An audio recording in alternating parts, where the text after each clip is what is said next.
Let's discuss regarding strategies for enhancement in food production. Okay.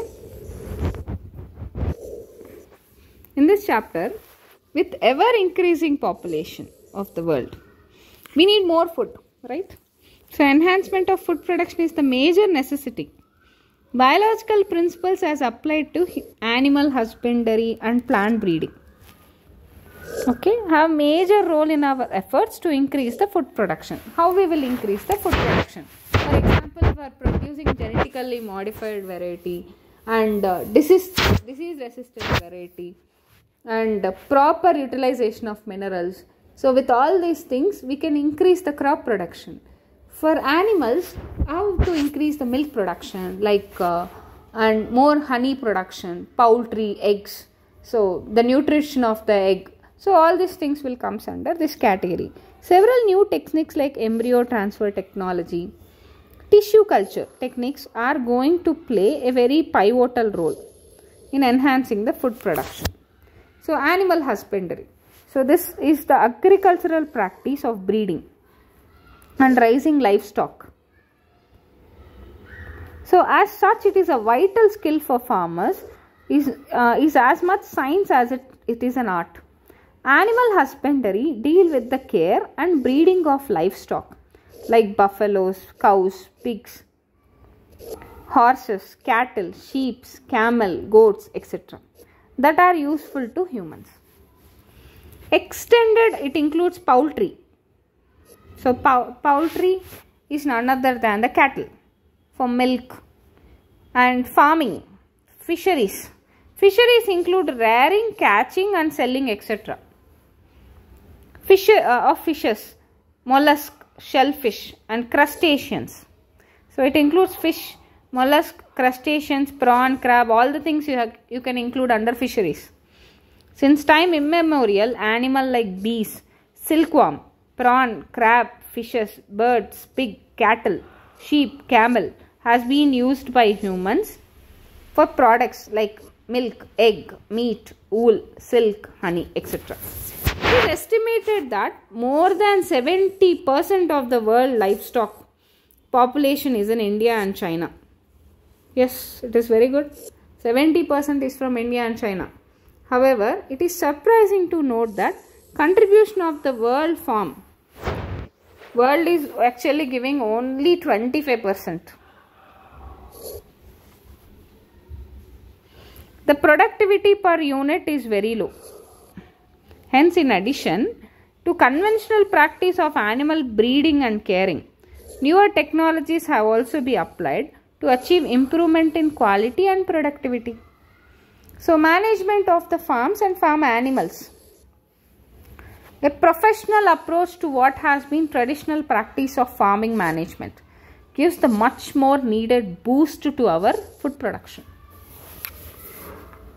Let us discuss some of the management procedures employed in various animal farm systems. First thing is dairy farm management. Means we have to produce a very good quality of milk and at the same time meat. So dairying is the management of animals for milk and its products for human consumption. So can you list the animals that you would expect to find it in the dairy? Cow, buffalo, sheep, goat, and we have the camel. Even people will consume the camel milk. So what is the different kinds of products that can be made with milk from a dairy farm? We can make cheese, we can make ghee, we can make curd. Yes, we can make lactic acid. So all these things. In the dairy farm management, we deal with process and system that can increase the yield and improve the quality of milk. Milk is primarily dependent on the quality of breeds in the farm. So if the quality is good, then the milk is obviously it will be good. Selection of good breeds having high yielding potential under the climatic conditions of the area. Means it has to sustain to the cold, drought, temperature, all those things. Combined with resistance to diseases is very important. It has to be disease resistant as well. For the yield potential to be realized, the cattle have to be well looked after. They have to be housed well. should have adequate water, maintain disease free, means we have to provide some vaccines, provide a good quality of food and water. The feeding of cattle should be carried out in a scientific manner with special emphasis on the quality and quantity of fodder. You have to provide them a good food. Beside stringent cleanliness and hygiene, both of the cattle and the handlers are the paramount importance while milking, storage and transportation of milk. While milking, we have to provide a sterile environment, and storage, transport and its products. Nowadays, of course, much of the process has become mechanized, which reduces the chance of direct contact of the produce with the handlers. Ensuring these stringent measures would of course require regular inspections with proper record keeping. It would also keep to identify and rectify the problems as early as possible. Regular visits by the veterinary doctor would be mandatory.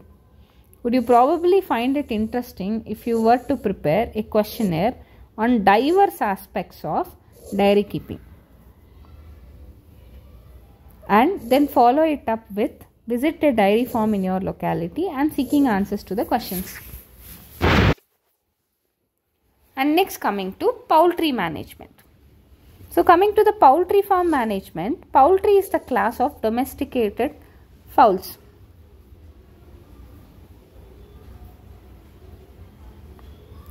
So domesticated fowls used for the food and for their eggs. They typically include chicken and ducks and sometimes turkey and geese.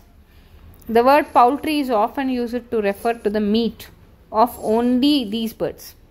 But in general, more sense, it refers to the meat of other birds too. So we seen the chicken, ducks, turkey and geese. In dairy farming, selection of disease-free and suitable breeds, proper and safe farm conditions, proper feed and water, and hygiene and health care is important components of poultry farm management. You may see in TV and newspaper reports of bird flu virus, which created a scare in the country and drastically affected the egg and chicken consumption. Find out more about it and discuss whether the panic reaction was justified. How can we prevent the spread of flu in case of some chickens are infected? Because we have to provide the vaccination. And next, coming to animal breeding.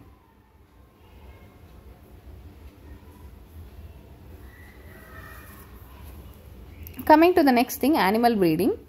So breeding of animals is an important aspect of animal husbandry.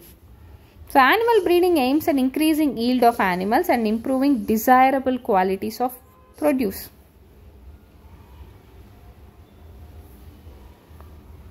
So what kind of characters would we breed animals? Selection of characters differ with choice of animals. For example, we breed cows for milk. We breed chickens for their meat mostly. So it differs based on the products. What do we understand by the term breed? Means a group of animals related by the descent and similar in most of the characters,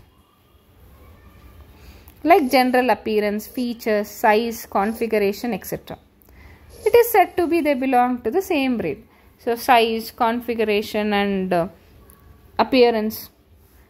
Find out the names of some common breeds of cattle. So we already have seen Sahiwal. So this is a breed in Punjab.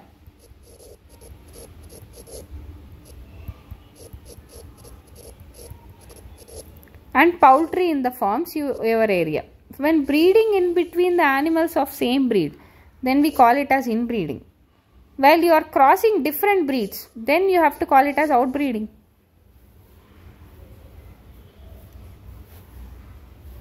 So let us discuss what is inbreeding.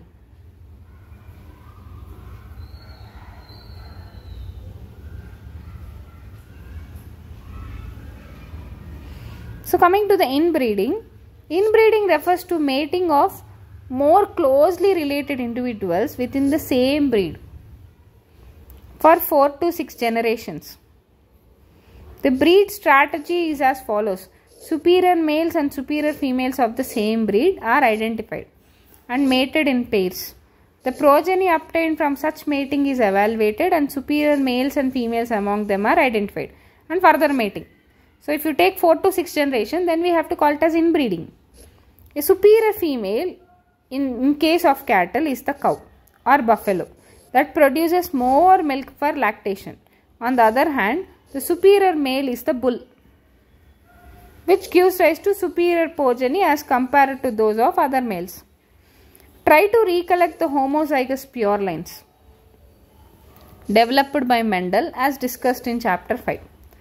A similar strategy used for developing pure lines in cattle was in case of peas. Inbreeding increases homozygosity. The inbreeding is necessary if we want to evolve pure line in any animal. So inbreeding exposes the harmful recessive genes that are eliminated by selection. It also helps in accumulation of superior genes and elimination of less desirable genes. Therefore, this approach where there is a selection at each step increases the productivity of inbreed population. However, continued inbreeding, especially close inbreeding, usually reduces the fertility and even productivity also. This we call it as inbreeding depression. Whenever it produces a problem, it becomes a problem, the selected animals should be mated with unrelated superior animals of the same breed. This usually helps in restore fertility and yield. Let's talk about outbreeding. Outbreeding means with other type of breed. So outbreeding is the breeding of unrelated animals, like which may be between individuals of same breed but having no common ancestors for 4 to 6 generations. So we have to call that as outcrossing. So outbreeding is unrelated animals between two unrelated animals, that is outbreeding. So which may be between the individuals of the same breed but having no common ancestors for 4 to 6 generation, you have to call it as outcrossing.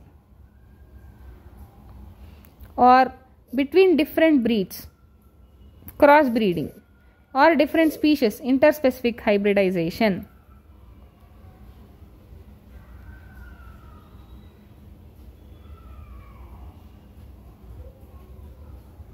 Let's see about what is outcrossing. So outbreeding means two different breeds are we are mating between two different breeds. You have to know the difference between outcrossing. So what is outcrossing? Outcrossing is this is a practice of mating animals within the same breed, but there should be no any common ancestors on the either side of their pedigree up to 4 to 6 generations. So the offspring of such mating is known as outcross. The best breeding method for animals that are below average in productivity, in milk production, growth rate in beef cattle, etc. A single outcross is often helped to overcome inbreeding depression. And next, crossbreeding. In this method, superior males of one breed are mated with superior females of another breed.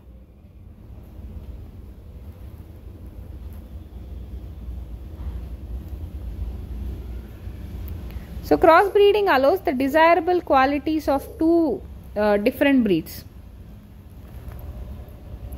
to be combined. The progeny of the hybrid animals may themselves use it for commercial production. Alternatively, they may be subjected to some form of inbreeding and selection to develop new stable breeds that may be superior to the existing breeds. Many new animal breeds have been developed by this approach. Hisardale, a new breed of sheep developed in Punjab by crossing Bikaneri Eves and Merino Rams. Bikaneri Eves and Merino Rams has got Hisardale sheep from Punjab.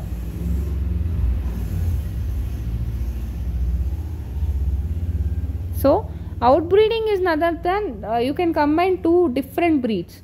But what is outcrossing is none other than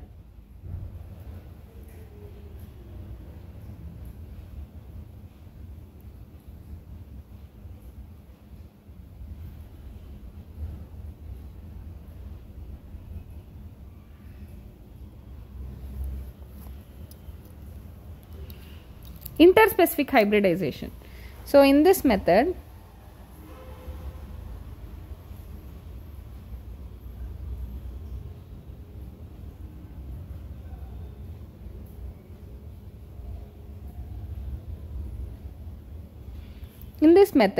the males and females of two different related species are mated. So in case the progeny is combined desirable features of both the parents, may be of considerable economical value. The mule. Do you know what cross lead to the production of mule? Male donkey into female horse.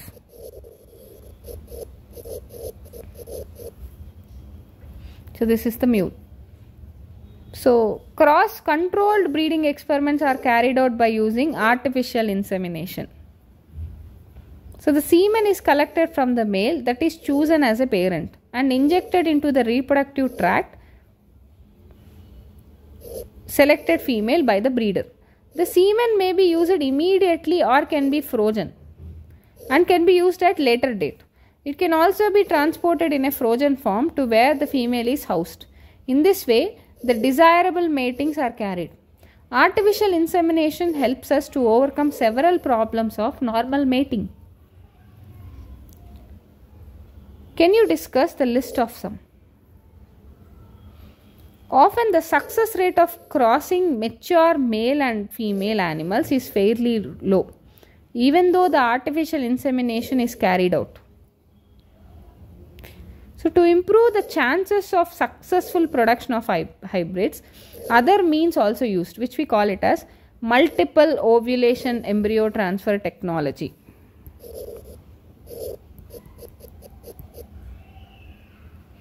Multiple ovulation embryo transfer technology. In this one program of herd improvement, in this method cows are administered the hormones like follicle stimulating hormone to induce the follicular maturity and super ovulation. Instead of one egg, they can normally yield per cycle. They produce 6 to 8 eggs. The animal is either mated with allied bull or artificially inseminated. The fertilized eggs at 8 to 32 cell stages are recovered non-surgically and transformed to surrogate mothers. So, the genetic mother is available for another round of super ovulation. This technology is demonstrated for cattle, sheep, rabbits, buffaloes, mares, etc. High milk yielding breeds of female and high quality. Lean meat with less lipid. Meat yielding breeds will be bred successfully to increase the head size in a short time.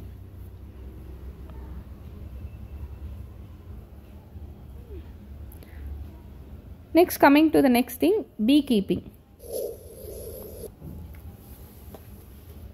So coming to the beekeeping or apiculture is the maintenance of hives of honeybees for the production of honey.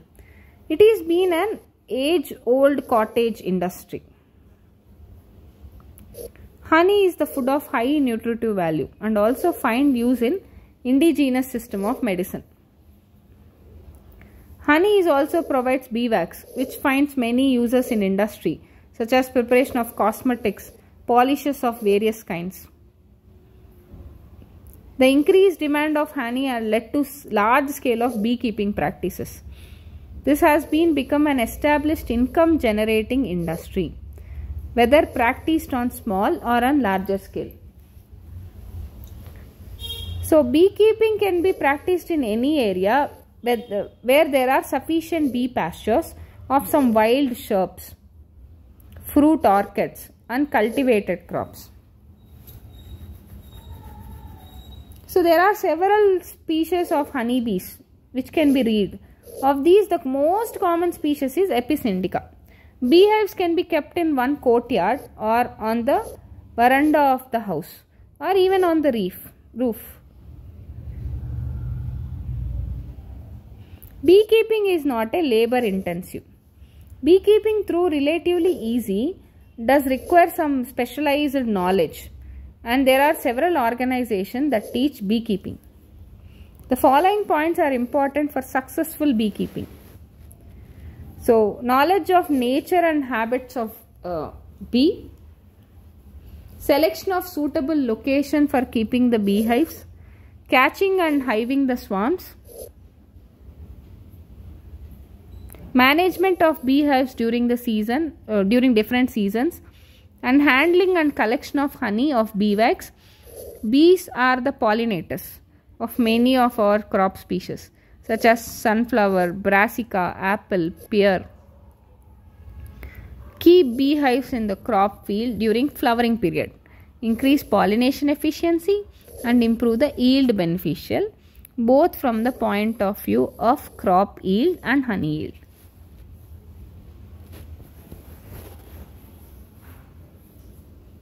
Fisheries. This is an industry devoted to catching, processing and selling of the fish. So, shellfish and other aquatic animals. A large number of our population is dependent on the fish products and other aquatic animals such as prawn, crab, lobster, edible oyster, etc. for food. Some of the freshwater fishes such as katla and rohu and common carp. Some of these marine fishes they are eaten include hilsa, sardine, mackerel, pomfret. So, hilsa, sardine, mackerel and pomfret. So, these are marine fishes.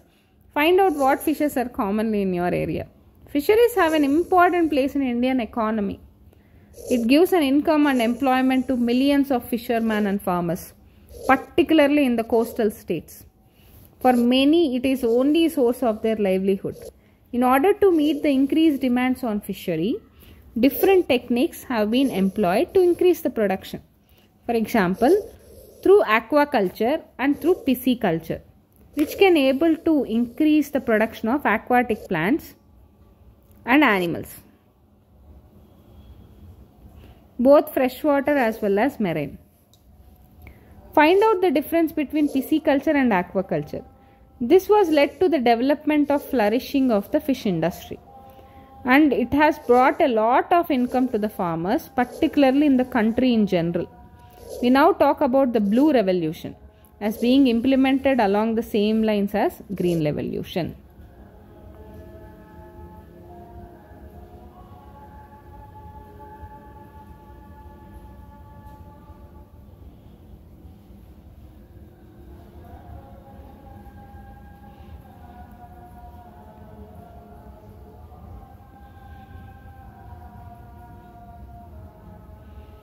So, this is all about the animal breeding.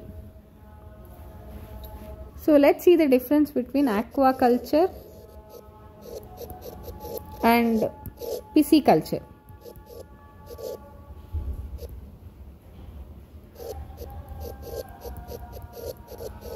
Coming to the aquaculture, none other than growing of aquatic species such as fishes, crabs, oysters,